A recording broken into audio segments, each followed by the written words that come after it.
হঠাৎই ভোলবদল দিলীপ ঘোষের। মঙ্গলবারে যা কাণ্ড ঘটালেন, ফুল পরিবর্তন কি তবে শুধু সময়েরই অপেক্ষা? বিধানসভা ভোটের আগে বারে বারে সংবাদ শিরোনামে উঠে আসছে দিলীপ ঘোষের নাম।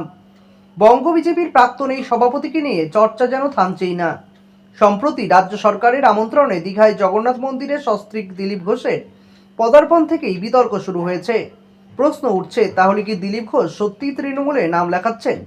যদিও সেই দাবি নিজেই খারিজ করেছেন দিলীপ। তবে এরই মধ্যে আরেক কীর্তি। ঠিক কিসের ইঙ্গিত দিলেন দিলীপবাবু? দলবদলের জল্পনার মধ্যে প্রায় রোজই ইকো পার্কে মর্নিং ওয়াকে গিয়েছেন দিলীপ ঘোষ। প্রতিদিন নিয়ম করে সংবাদ মাধ্যমের সঙ্গে কথাও বলেছেন।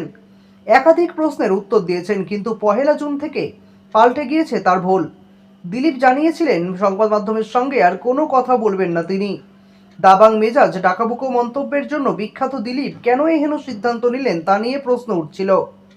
এদিকে প্রতিদিনের মতো মঙ্গলবারও নিয়ম করে ইকো পার্কে গিয়েছিলেন দিলীপ ঘোষ। সেখানে এক সংবাদ মাধ্যম প্রশ্ন করতেই আজব কাণ্ড করলেন দিলীপ ঘোষ। কেন তিনি হঠাৎ মুখে কুলুপ কাটার সিদ্ধান্ত নিলেন, এই প্রশ্ন করতেই মুচকি হেসে হঠাৎ গাছ থেকে ফুল পাড়তে শুরু করলেন দিলীপ ঘোষ। ফুল পাড়াতেই ব্যস্ত হয়ে পড়েছিলেন তিনি। এই নিয়ে ফের জল্পনা শুরু।